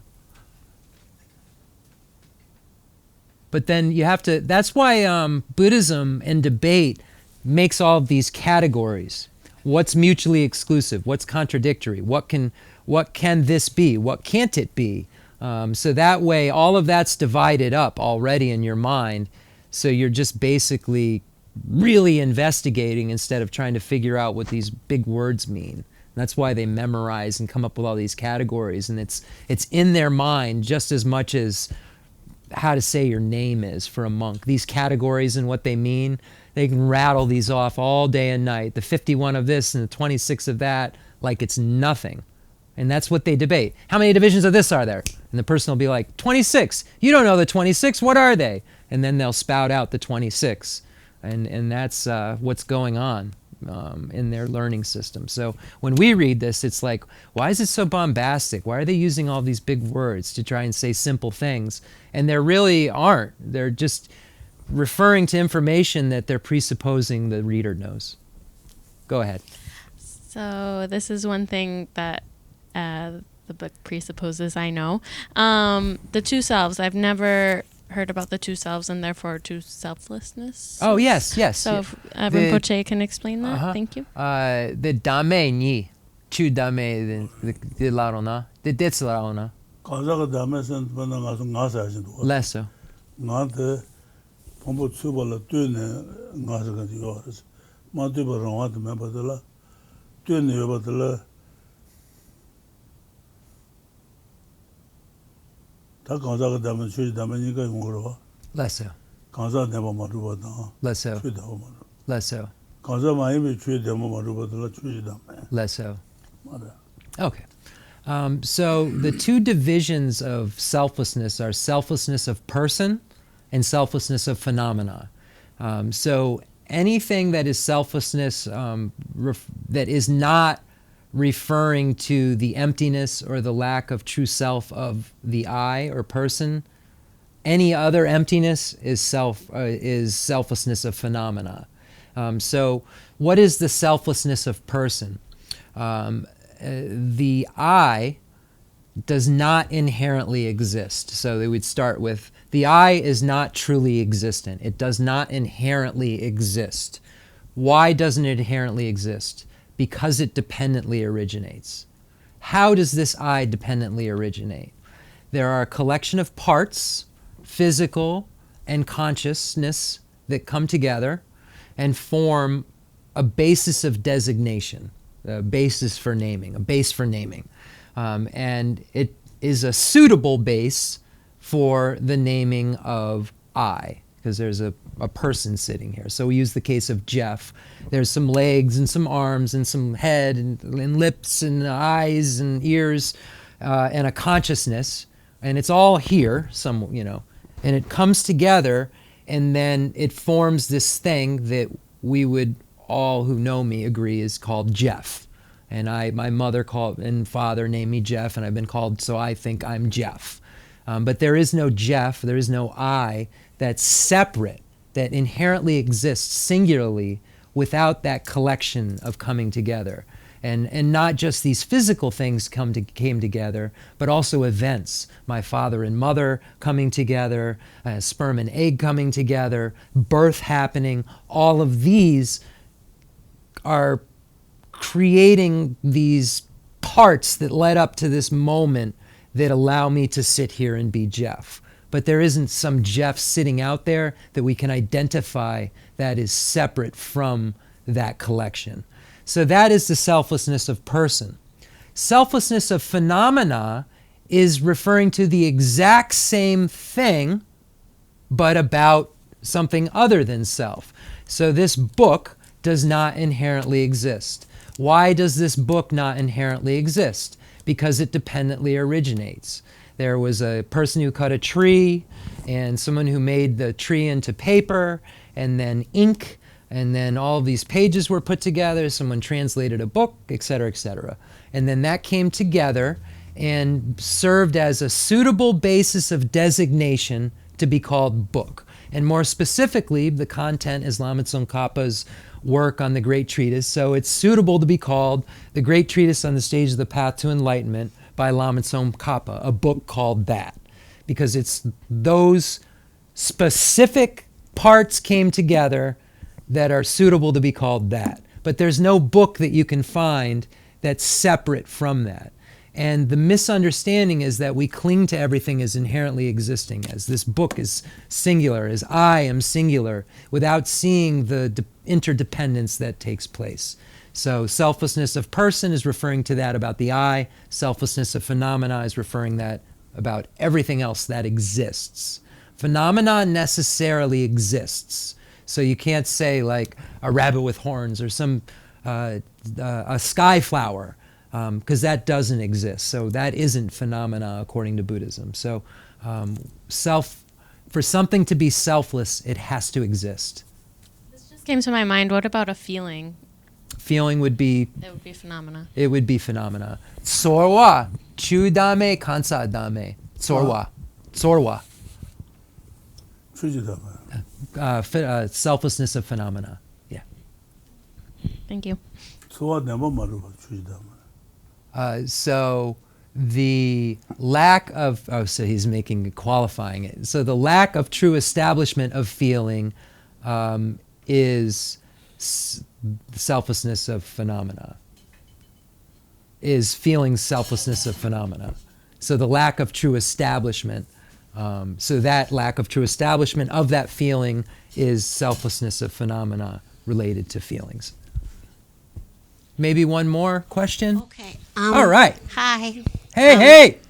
So my question was kind of, I have sort of two questions. One was kind of about like thought. 1.5 is all you get Okay. today. So And this split will your be- second this'll- question this'll into be the half. The I'm kidding. Thought is phenomena. Thought is an object, right?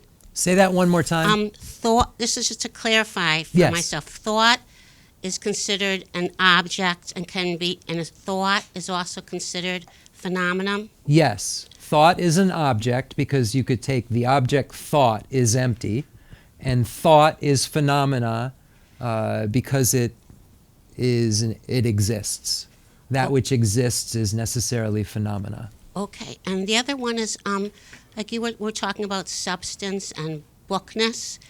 Substance and what? Where you was talking about books not having bookness. Oh, okay, yeah. So is it different? Can you talk about bookness in conventional reality? No. But Okay. the middle way autonomy school, it's interesting you say that, because the second highest school of Buddhism, the middle way autonomy school, believes that conventionally there is some bookness. Okay. But the higher school says no, there's no bookness in any of the parts because they could have been made into something else if they weren't made into a book. So they didn't have bookness until they all came together to be able to be called a book. And at that point, it was just a part of it. So if it's all come together and it is a book at that moment, can it have bookness? Conventionally, it's a book. If it's conventionally a book, it still But doesn't when you have say bookness, though. It means if you more mean that bookness is bookness- the quality of a book, it's got that. Like it's got Oh, I bookness see. about it because It it's a has book. the quality of a book, but it doesn't have the essence of a book. No phenomena. It depends on what you mean by essence. It works. It functions as a book. It conventionally exists as a book. So all of those things are correct Buddhist statements. Kon donan demba dan gunzu demba. Then kon chiwa de kon de umaran jupi dawa dan drabudu kon kelen. The garishene de gunzu demba de teb the dets the de raon drupa ire kongit sampa. Chikshena gangin sena the garishene the nyamdu teb gangin serna the teb dets yire then a dit sanlo teb then nyamdu chana then teb the rawan the umaran jupa the kelangdu Chipa.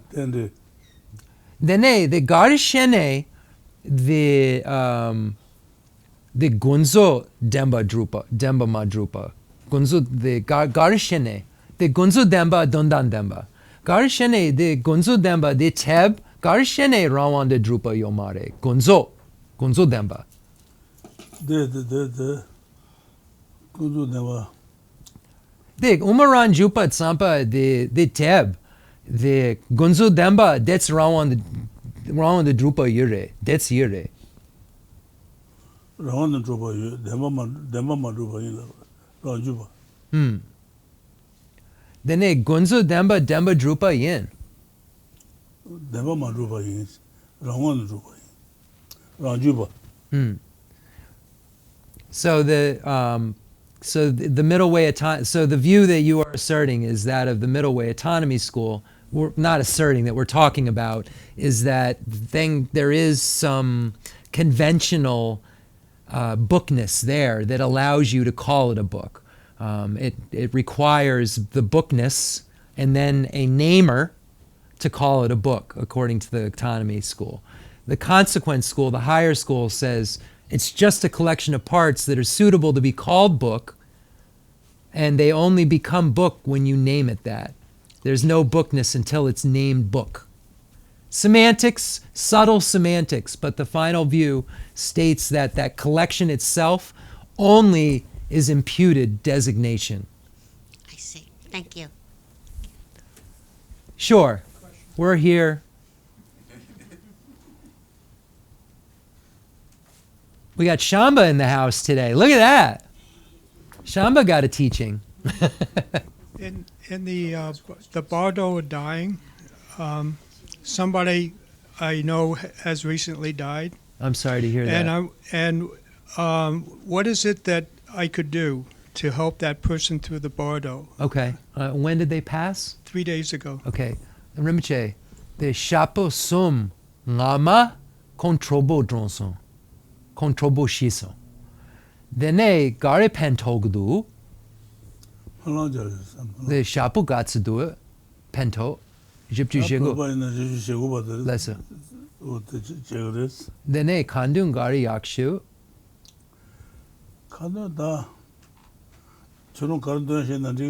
Less so. Dene the Molang Konso. So, in the Tibetan tradition, we do prayers for someone who's passed away for 49 days. And the prayer that you choose to do is really up to you. Whatever you are individually most connected to, whatever you feel is the most appropriate prayer to do for those amounts of days, you would do, and imagine that the deceased person can hear that prayer, and imagine that while you're doing that, you're requesting the Buddhas, making aspirations for the Buddhas to help that person in the bardo, because the Buddha's omniscient and has great compassion, and that you're doing these prayers, making aspirations also so that you will swiftly become a Buddha and be able to help them and others in the most suitable way. So for the 49 days, you would be making aspirational prayers like that, praying for their happiness in their future life, but being very specific about that prayer, in that you're praying that the Buddhas will help them to achieve that, help them to achieve that higher, that good result in the future, and that your prayers are heard by that person, and may those prayers that they hear in the intermediate state shift their karma to push them into a better state of rebirth, and that may those prayers that you're doing push you as quickly as possible to the state of Buddhahood, so that if they aren't enlightened yet in their process, you could be of utmost benefit to them. Just do you bring their image to your mind, or their image or their essence? Because the image would be different, I think. Well, unless you're clairvoyant, you wouldn't know what their next life was going to be. And in the intermediate state, you take on a light body that can go through walls, but it's in the shape of what you're going to be born as. It can change if your karma changes, so you could be in the form of a hell being, for instance, or be born, let's use an animal, you're a cow, it's easier for us to think about.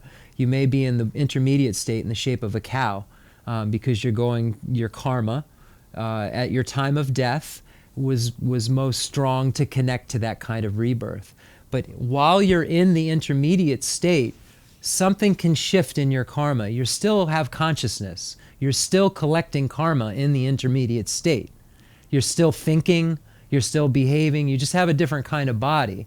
You aren't thinking I'm Jeff any longer, but you're still thinking you're someone with whatever this light body you're flying around in is. So say you were going to be born as a cow and you're in a cow form, but you suddenly in that state start to think of something virtuous that connects you to a human rebirth somehow. You can actually change in the intermediate state into a human form and you have your entire process shifted to a different realm, be heading towards a different realm, because you're still under the influence of karma in the intermediate state. So back to the original question, are you thinking of the person's image or their essence? I don't know. So now what we know about what their future life, what they would look like in the intermediate state, we can't really be certain of what they would look like. Rinpoche, ngatsu the kandun chena, the shiken, the bardo, the chipa yom Jeff sar. Nga shena bardo drona Jeff sar. Dene the ngats Jeff sanodana the Jeff sar, Jeff mepats chason. Dene ngatsu gari sanodang, Jeff par sanodang, Jeff sheba sanodang, gangisena Jeff mepachason. Then nga molanjana salo garire, konsu par, jewa ngami par. Jewa ngama par, the ngatsu shiken, ngatsu trobok shison. Ngat salo gar, konsu jewa ngama par, the konsu par salo dang. Gangisena konsu the par de, kon de mepa chason. Then kandu and chena par tona, the mepa chason. Then it's the par molanja pen togudu, gangisena the mepa chason. Then par got sanlo gare Rinpoche. Par ngama trobo shisar.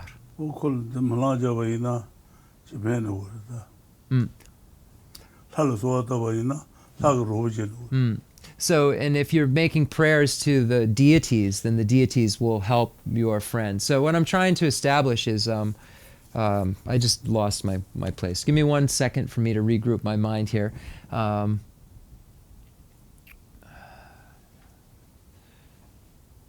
friend, you're thinking. So Rinpoche said that the image that you have of the person, it no longer exists. So when the person dies, and this life, that the karma that has created Jeff, no longer has the potency to create Jeff any longer. Jeff dies, Jeff's image is no longer. So when Jeff's consciousness leaves and goes to the intermediate state, it's no longer Jeff's form. That's over. As soon as the death takes place, the elements dissolve and the consciousness leaves the body. That body was merely the aggregates of that lifetime. There was the vehicle that the consciousness rested in and doesn't have anything to do with the consciousness any longer. So Rinpoche said, but the person that you're praying for, you know as that person. So you do, I said, is it helpful to have their picture, even though that picture is of something that doesn't even exist anymore? And he said, that's how you remember them and relate to them. And that is in their stream of rebirths. So even though that no longer exists as that incarnation, it does exist in a continuum of rebirths. So an omniscient being could say, yeah, in life number 697 million, it was Jeff. He was Jeff, and he did this and that and the other thing, and then he lived to be X amount of years old. So that memory, that's how karma gets to be stored. So the lives, the imprints are still there. So even though the incarnation is no longer existent, there's a relationship to that person still that you can connect to. So in answering your question, do you think of the person or their essence? I wouldn't know what essence would look like.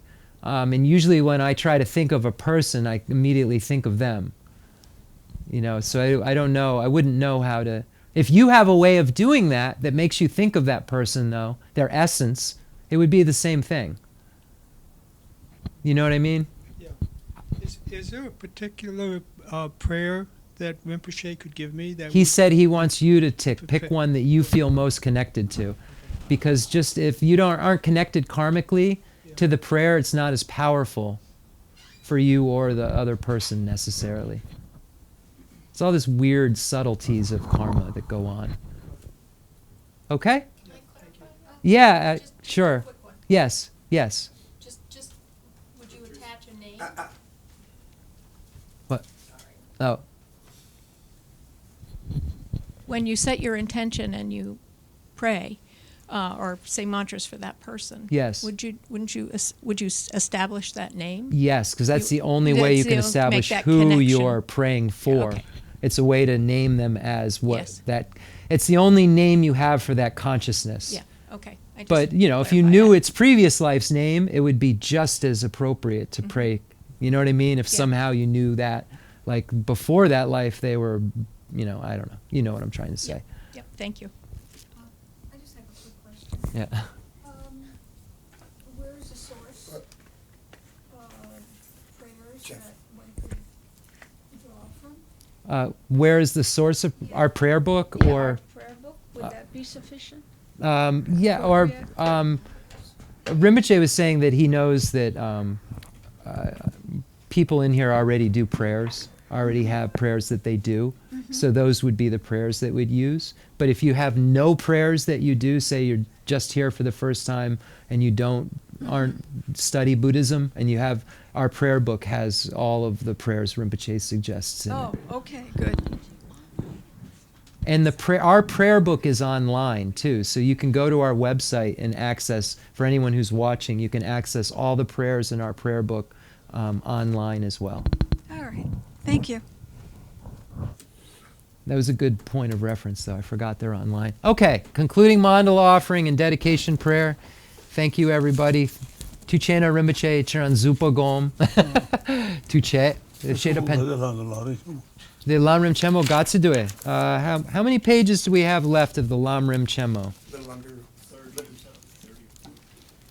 30? Sumju. Moi. Sumju Sungje Moi. Then it's our. Shugu. How many? 30. Shugu Sumju. Then it's our. Because we would do the summary and conclusion. Yes, I believe yes. So Shugu Sumju, then Eitzar. We've already done it, though. Which one? We started off with the summary and conclusion. Oh, did we? Yeah, this We did 10 years ago. the Tantra? We did the prologue, didn't we? I thought we did anyway. Because the summary and conclusion is the Tantra teaching. So we did maybe we did though. Maybe he referenced it. Anyway, we're going to do it again. But yeah, that's really amazing that we have made it through the Lamrim Chenmo, but not just gone through it in a 30 days or something. We went through it over a decade, and that's amazing. Ngatsu lo ju mo. Hey, Lama son kappa du. Then the tanda. The moa yo mare, the shugu, the chikshena, the becha, ju ni gu. Gangen sena, the sonchuna, ngapcha yure. Ngapcha, 500.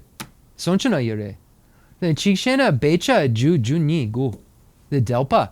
Then the jiantro, dang, gonchu son, the yunten.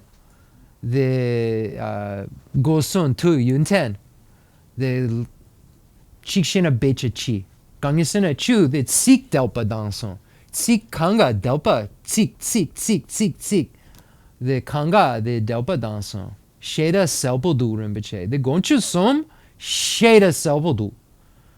I was saying that the section on the 3 jewels and the excellent qualities of the Buddha, the Dharma, and the Sangha, and the enlightened activities, that he was so thorough during those sections, and he did word commentaries sometimes where he would go over the intended meaning of each word. So it's really beautiful. I was saying that just the refuge section would take a book. If you look at it on the basis of why you go for refuge, et cetera, that would take a whole book for sure to go through. So it's amazing that we've gotten such a detailed. There's never been, unless it was in someone's room alone, and we don't know about it, this long of a commentary since the book was written ever given on it. So this is a historical thing that's taking place here. It's pretty amazing to be part of it. All right, concluding mandala offering and dedication prayer. And I just want to thank everybody who makes this possible, and you all know who you are. Okay. The fundamental ground is scented with incense and strewn with flowers, adorned with Mount Meru, the four continents, the sun, and the moon. I imagine this as a Buddha land and offer it. May all sentient beings enjoy this pure realm. I dedicate whatever virtues I have collected for the benefit of the teachings and of all sentient beings, and in particular for the essential teachings of Venerable Losang Drapa to shine forever. I send forth this jeweled mandala to you, precious Guru. I dedicate all this virtue to emulate the knowledge of the hero Manjushri and likewise Samantabhadra as well. With whatever dedication is praised as supreme by all the conquerors who traverse the 3 times, I also dedicate all my roots of virtue for the sake of auspicious deeds. In that pure land surrounded by snowy mountains, you are the source of all benefit and happiness. All-powerful Avalokiteshvara Tenzin Gyatso, may you stay until samsara's end. I pray for the long life of the precious Khensur Wandak, upholder of scriptural and realizational doctrines, the spiritual friend who trained extensively in the 5 great philosophical texts with exceptional wisdom and perseverance. Suji Rimche Gutsi Shapi Denanang, Atsulam Rimche Kanchana.